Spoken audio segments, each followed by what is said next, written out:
we have to get to our redemption film of the week, which is our Was It Really That Bad? Where we, a positive film criticism podcast who likes to drink beer, decide to take a look at a film that was not a critical success. Fucking strap yourselves in. And after we drank some beers, we decide to talk about it. And the movie we chose for this year is really funny. So let's just put it in context here, right? So this is The Cable Guy, directed by Ben Stiller, produced by, among others, Judd Apatow, starring Jim Carrey, Matthew Broderick, and Leslie Mann. Leslie Mann met her husband, Judd Apatow, working on this film. And let's just put this in context. 1994, Jim Carrey had Ace Ventura: Pet Detective, The Mask, and Dumb and Dumber come out in the same year. We already knew who he was from In Living Color, but now he was a A-list star immediately because of this year. 1995 comes around. They have Ace Ventura 2 and another movie that I'm sure was great. And then in 1996, he decides to do a screwball comedy co-starring Jack Black, directed by Ben Stiller, The Cable Guy. I believe I listened to an interview with Ben Stiller recently where they said, yeah, the critics didn't understand what we were trying to do with the film. Nobody fucking understood what they were trying to do with the film. It's a stalker movie. He's a cable guy. He's hired to install a cable for Matthew Broderick's new apartment. And then... so the plot is extremely complex. Yeah. And then Matthew Broderick, at his best friend Jack Black's request, tries to offer him $50 for unlimited free cable. And Jim Carrey somehow interprets that as leverage to ask him to be his friend, and then starts stalking him and taking over his life. And yeah, it's a stalker movie. That's what the movie is. Who wants to go first? Fuck this movie, dude. Did you really hate it? Drink. Did you really hate it that much? I mean, it was bad. Like, I don't want to see it again. But... I really did, dude. I really did. There are some moments that like I laughed at. There's still a couple moments that I laughed at, but overall, it was just I felt like I was just watching one of those examples. I said fuck this movie. I'm not just gonna pick on it, but I felt like I was watching. The idea of the movie gets introduced to you very early, and I don't think it ever transcends the idea of what it is. It is simply a stalker movie. There's no side stories that elevate it. There's no way that the story of the stalker weaves in and out of something that creates higher stakes for any of the characters. Yeah. So it's just the same thing. Every scene is the same thing over and over and over again. And dude, I saw that Chris Farley... Matthew Broderick and set up his life and hopes and dreams, and then they forgot to make you care about any of it. Yeah. Did you guys... When you saw this movie in the 90s, because I did, because I love Jim Carrey from the first two Ace Venturas, which were already out by this point, and Dumb and Dumber. Mask wasn't my thing, but everything else, great.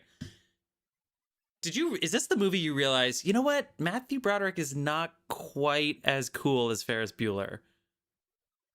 Is this the movie you realize that? Yeah, for sure. I thought you were going to say something about Jim, though. Well, it's too bad because he's the straight guy, obviously, and he's not bad, obviously. He's a good guy. Although I did work in a restaurant once, and he was very unkind that his food was late, and it wasn't just kind of like, man, I'm in a hurry. It was like, he was rude. He was fucking rude to our friend Elio, and so Matthew Broderick, go fuck yourself for that rude comment. Take that, Matthew Broderick. I know it's tough, man. Celebrities, you do one thing one time at a restaurant, people are going to talk about it for the rest of your life, but people don't forget. It's funny, though, that you should bring that up, because I feel like this would have actually been a better movie if they put Jack Black in Broderick's role, because 100%. I'm leaning into my microphone. 100% yes. Dave. Broderick underplays his reaction to everything Carrey does, and it just makes it more sinister.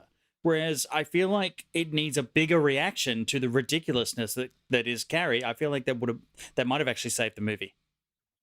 Yeah, to that point, exactly. I'm going to turn this to John, the self-proclaimed acting teacher, as we talked about before. I've taken his class. John knows his stuff. John, I have a question.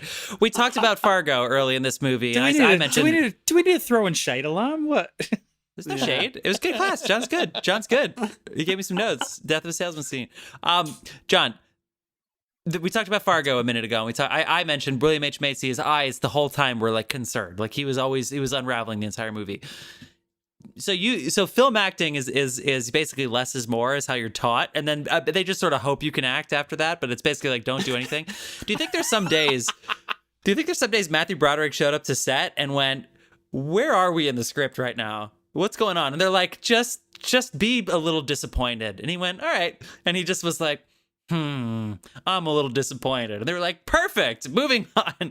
Like, I'm getting buzzed. Yeah, I mean, no, I know what you mean, dude. I feel like you're not wrong, but I had to buzz it. This was you're right. And again, I'm only being an asshole to Matthew Broderick because, again, Matthew Broderick, sometimes some restaurants make chicken soup from scratch. All right, it's not ready to go. It's not ready. He orders it at the bar, and I know you're in a hurry, but it's not the bartender's fault, bro. Get off your. He leaned over the counter and looked into the kitchen. Matthew. All right, sorry. John, what were you saying? So Ben Stiller made Reality Bites before this, which is, Reality Bites is pretty good. This was obviously this was kind of a stretch, right? This is a weird thing to try to approach anyway, but I know what you mean. Like, I couldn't help. We are filmmakers, yes, but I don't just sit there and think about how the sausage is made every time I'm watching a film, unless it's not very good. And then you can't help but start thinking of the elements and you're trying to figure out what's wrong here. I completely agree with you, dude. I don't know if this was an assembly issue, a coverage issue, a direction issue, or an acting issue, but I felt the call and response between what Jim chose to do with this character, Jim Carrey. It was wild. It was zany and crazy. It was, and Matthew Broderick, I felt like they were not in the same movie a lot of the times, and I was confused. And I don't even mean that. Sometimes I mean that big picture. Sometimes I mean just literally the takes they chose. I'm not sure if they lined up with the call and response with what Jim was doing and how he was taking it. I think that got in the way. I found out that Chris Farley was supposed to play Jim's role. I think that would have made this movie way better. I think if it was way less dark and way more ridiculous and zany. Like, if Chris Farley and Jack Black had been the leads in this movie, I think it would have been a different movie and probably more entertaining. It just didn't go anywhere. Dave, like what you said earlier, like, it's just what happens to Jim, from the moment you meet him. And it's not one of those, like, I was kind of the thing I was saying last week about The Witch. It's not one of those situations that's pulled off with nuance and sophistication, which I know it's a comedy, but this can still be done in a comedy. It's not one of those situations where the audience knows before the protagonist knows.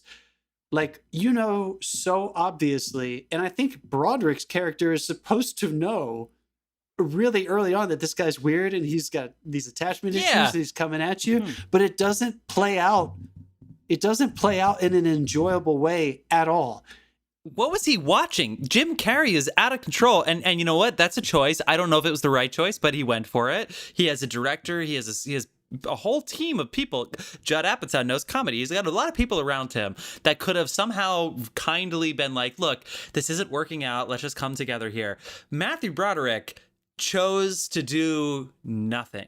He saw Jim Carrey being zany and he said, well, I'm a straight man, so I guess I'll do nothing. Even Leslie Mann gave us some context. Like, actually, I'm buzzing you because, Jeff, you've picked your microphone up. I'm holding the mic. I'm leaned back in my chair now, so I'm holding it in my face. Put the microphone down, Jeff. Put the microphone down. Dave's going to edit this together, and he's afraid that I'm going to be overloading this whole thing.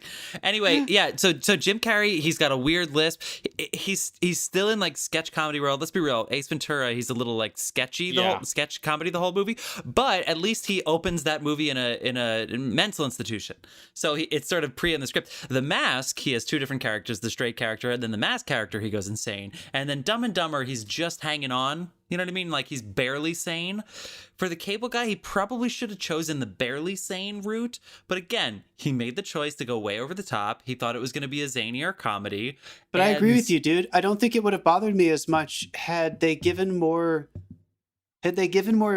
We are really we're trying to redeem this, folks. Had they given Broderick's character more circumstances so that you got to watch him lose his mind in a way other than just from the stalker, if his job had caused more insanity, if his relationship had caused more insanity, so that it finally gets to a place where they are two insane people. But I don't think it really got there. There's that one scene where he punches really him. got there. It never got. It never even got close. Like, he punches him in that one scene where I felt like that was a different movie. Like, that one scene where he was upset with them when his family's they were having family game night. kind of stood alone to me because I kept waiting to see that happen. I think that would have been okay with it, or at least more okay with it, had they given Broderick that opportunity, because you feel like you were going insane with rage, but there is no outlet for it. Broderick doesn't do anything, so you don't feel like you have a place to exercise it as an audience member. This film had odds stacked against it. Like, this is Lou Holtz Jr. wrote this film. It is the first and last film Lou Holtz Jr. ever wrote. I have a note about that. You know why? Because I looked on IMDb and I said, who is Lou Holtz Jr.? And there's nothing except trivia. Yeah. Son of Lou Holtz. Oh, no. His name is Lou Holtz Jr., and the only information about him is that he is the son of Lou Holtz. And sorry, Dave, it's almost continue. like, I mean, I watched both of these films today, the Romeo and Juliet and this, and I put this on right in the back of Romeo and Juliet after, like, my wife got her copy of Romeo and Juliet out and was following along and, like, just involved in the whole process. And then I put this on straight after Romeo and Juliet, and I swear my wife nearly left me. Dude, I started this with my mother and my brother-in-law, and they both got up and left. They were like, "Good luck, dude. We can't do this." Yeah. I mean, it's like, what was the thinking here? It's like, what can we do to make this character not identical to Ace Ventura? I know, we'll give him a fucking speech impediment. That's Just it, didn't work. You know what else is sad, you guys? You know what else is sad is that I think Ben Stiller probably could have told a more sincere. That was a deep burp. Come on, can we call that out? That was in the middle of the That was sentence. in the middle of something sincere. I think Ben Stiller could have told a more sincere version of this that still had some dark comedic elements, but like, yeah, the Stalker story Stiller is has a notorious place for this, in though. movie. Well, all right, flesh that out. What do you mean? What is he notorious Dodgeball. for? Dodgeball. And the original ending of the film Dodgeball ended with them losing everything. They didn't win.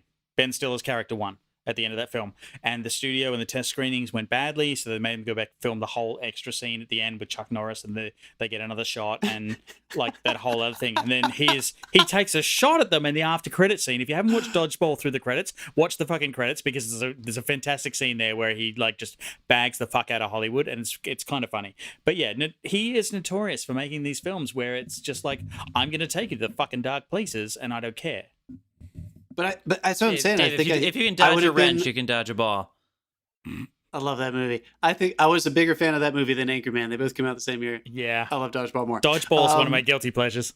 Yeah, I really love that movie. Rip Torn. Anyway, I still think that I agree with you, and that's even more of a reason. I think he can pull it off. I think his instincts are in that direction. So stop. Why did he try to make this funny? I almost felt like I was being called upon. That's Jim Carrey. Like, he wanted it to be funny. Look at the poster. It's Jim Carrey with like an electrical wire. Like, it looks like the Riddler. I mean, they even that was the movie in How many 1991. times did you guys laugh? How many times did you guys laugh in this? I probably laughed 3 or 4 times. 0. I don't know if I laughed. I don't know. I mean, there were things that were funny, but I didn't when he laugh. says, when he's talking to her, when he goes to visit her for the first time, Leslie Mann's character, and he says, "You know, I asked someone to marry me one time as well. She's no longer with us. Don't ever go bungee jumping in Mexico. They don't have the regulations." I mean, you can see, like, on paper, there are some funny lines written, but the tone of the whole thing was just a big swing and a miss. I feel like from beginning to end, it's a swing and a miss. It's one of the rules in like that kind of comedy. It's not supposed to hurt, and that shit hurt. Like, he broke his own rules almost. And it's. I gotta say though, just to give a shout out to Ben Stiller, some of the things I laughed at, the only things I laughed at were his little cutaways of playing the twins. When his little real court. Okay, sorry, true I crime stand TV corrected. stuff. There was one thing I laughed at, and that was Eric Roberts playing the twins. That was really funny. You were Ben always the Stiller's funny good at one. that, though. Because like Eric Roberts cops so much shit in Hollywood. Say But what he you just- want about he Tropic just- Thunder, but he- those and cutaways to those movies the are funniest really part funny. about it is Eric Roberts is in on the joke. Like, he Yeah, I cops mean, so much they flack, but definitely know it. he definitely leans into it. Anytime Ben Stiller is like really upset, like I'm just gonna be laughing at it. So I enjoyed his stuff throughout. I was very interested in that. I don't know, you guys. Even all the way up through the ending, it's like they exercise. We were already exhausted. We understood it. Okay, this guy is a stalker, and they chose to end the movie with him being like, "You really think I'm your buddy?" And he gives him that Yeah, look, yeah. and it's like, it's not it's- over yet. It's like, dude, there is another. there is no God. sequel coming. Fuck off. Oh, why didn't it You know end what with would've just a look? You didn't have to You know say what it. really great? If Jason Alexander played Matthew Broderick's role. That might have been fun, All yeah. right, so Just but yeah, but why are you saying that? Because I think you're thinking what I'm Because- thinking. Why are you because- saying that? Because I'm an optimist, and I know Jim Carrey's hilarious and funny, and I know Ben Stiller had his own show with that Judd Apatow was a writer and producer on. That was not too long before this. I think this was Ben, Well, Ben no, Stiller's this was first, yeah, like- that was the Ben Stiller show, and apparently every Yeah. single fucking cast member of the Ben Stiller show appeared in this movie. Yeah, I mean Janine Garoppolo, Andy Dick. Andy Dick. Yeah. I didn't see Judd though, but I guess because he's a producer, he's thought. But Jeff, I think I know you're saying that because Jason would have gone insane. He would have lost yeah, it, right? Yeah. Yeah, exactly. And you're right, McConaughey. I mean, Broderick does the opposite of that. He turns into a black hole. It's just like completely. Yeah, sure. Also, there's a real lack of editing in a lot of scenes. I'm not sure what sort of a choice this was, but they don't much rely on camera movement to play this. Like they don't move much. Sorry, they rely on camera movement to play the scene out, and it kind It's of makes the weird. scenes just dead. Yes, it's weird that they chose to let Jim go so nuts. All right, let me try to say this correctly. It's weird with the cinematography that they chose to be so stagnant while choosing a tone that was trying to be really grounded. So like in Ace Ventura and those early movies that he's in, when he's just improvising like crazy and there's some long takes, it's also kind of stagnant cinematography, but the tone of the movies, those early movies, works because there's so much momentum and there's so much positivity and there's so much levity. But this movie doesn't have that tone. So to choose No. cinematography like that, it felt like I felt trapped, but not in an Right. engaging, compelling, oh, I'm getting something out of this way. I felt like I'm stuck here, and I kind of feel like somebody should tell them this isn't their best take, or they should do another edit. you know what I mean? Like in a That's bad way, fair. Trap. They wanted, or just do another one, do it something different. I think they wanted this to be. Let's do it again. This time different. They wanted it to be a dark comedy. Very Do it clearly, again. like, This they wanted time, it- don't suck. Yeah. Just do it different. Do it better. Just do it better this They time. clearly wanted this to be a dark comedy, which has stakes, right? Part of the dark comedy is the hardest genre to pull off. Fargo, right? There are stakes, so it doesn't have to be scary necessarily, but there has to be something. I love that Fargo looming. is up against this. In I know, the no, same that, I'm episode, so glad 'cause- you No, said that's- that. Perfect. that's That's fucking good. perfect, though. That's a good example. We laughed way more in Fargo, didn't we? Because there's an absurdity, because the stakes are so fucking high. The stakes were never high in Right. this, ever. It never even got close. Also, these lines are bad. I know you guys were. I know you guys were looking at me. What I was doing was I was looking for our quotes because I was like, let's see if we can do what are the best quotes of this movie list. And I just went Oh, through. good like, luck the finding list one of them. quotes. Did you I was find like, any? Did you find any decent No, ones? I didn't find a single one that was even funny. Wait. Just- This is my favorite. I found my favorite one. It's Ben Stiller. It's the phone call recording that they play at his Oh, course. at the Oh court my appearance, god! yeah. Oh my god! My twin brother's been shot. I think it was an Asian gang or something. There was That's this not his guy. He voice. looked Asian. That's not Ben Stiller. It's Jim Carrey doing Ben Stiller. Wait, Are really? you serious? Yes. Wow. That sounds like Ben Stiller. Damn. That Good job. sounds No, Jim. like it's him. No, it's Jim Carrey doing Ben Stiller. Good job, Jim. So That's funny. in the IMDb trivia. I mean, Jim take Carrey it- has a new book take it or out that's leave supposed it. to be really but great. That also Yeah. hints at the fact that Jim Carrey might have actually killed Ben Stiller's brother.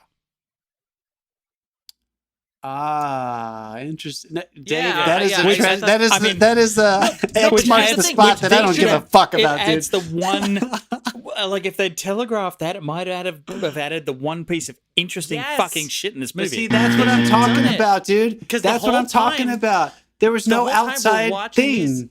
these- the whole time we're watching the Ben Stiller things, and it ended up just being a comedy spoof. And then at the end, Jim Carrey cuts the cable on the town when they're revealing the verdict. yeah.